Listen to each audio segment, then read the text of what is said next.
Future को past के lens से देखते हैं। इस बात को ध्यान से समझ लेना, बहुत इंपॉर्टेंट है ये बात समझने की। हम फ्यूचर को पास्ट के रेफरेंस पॉइंट से समझने की कोशिश करते हैं कि पास्ट में ऐसा हुआ, ऐसा हुआ, ऐसा हुआ, तो अब ऐसा होगा। और हम कभी एक्चुअल में नहीं देख पाते हैं कि अभी हो क्या रहा है और क्या होने वाला है। इस बार जो हो रहा है वो पास्ट में जो भी कुछ हुआ है उससे बिल्कुल अलग है।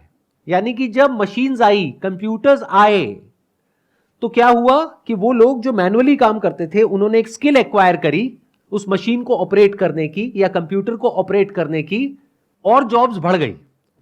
इस बार क्या हो रहा है, जो मशीन्स हैं वो मशीन्स ऐसी नहीं है कि जिसको ऑपरेट करने के लिए आपकी जरूरत है।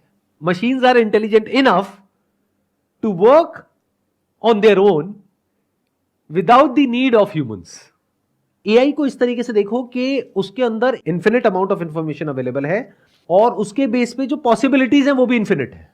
एंड एआई को हम जितना यूज करते हैं वो ट्रेन होता चला जाता है, फिर वो खुद अपना काम अपने आप कर सकता है, वो काम जो आप कर रहे हो आज। यानी कि जितना आप एआई बेस्ड मशीन्स को यूज करोगे वो आपसे सीख जाएगा कि आप उसको किस तरीके से यूज कर रहे हो, फिर आपकी जरूरत नहीं है।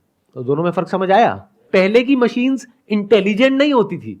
ये जो वर्ड है ना इंटेलिजेंस, इसको ध्यान से समझ लो। हम सबको ये लगता है कि थॉट में कुछ सुपर नेचुरल है। Can there be thought without language? You are saying no, but जल्दी में मत बोलो नो, इस सच को देखो।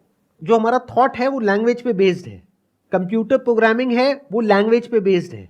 अब ये समझो, जो कंप्यूटर की लैंग्वेज है और जो हमारी लैंग्वेज है और जितनी भी लैंग्वेजेस हैं और जितने भी तरह का डेटा है उसको भी आप एक लैंग्वेज बोल सकते हो। फिर चाहे वो इमेज हो, चाहे वीडियो हो, चाहे ऑडियो हो, वो सब कुछ कंबाइन हो गया। इसी तरह से हमारी ब्रेन काम करती है। जैसे कुछ देखते हैं फटाफट से उसके बारे में कुछ बोलते हैं और समझते हैं कि ये क्या है, उसके बेस पे डिसीजंस लेते हैं। ऐसे ही करते हैं अपने अंदर, सुबह से रात तक हम बोलते रहते हैं। तो क्या इस सच को आप देख पा रहे हो कि जो हमारा थॉट है उसकी जो पावर है वो बहुत ही लिमिटेड है और जो मशीन्स का थॉट है उसकी पावर अनलिमिटेड है।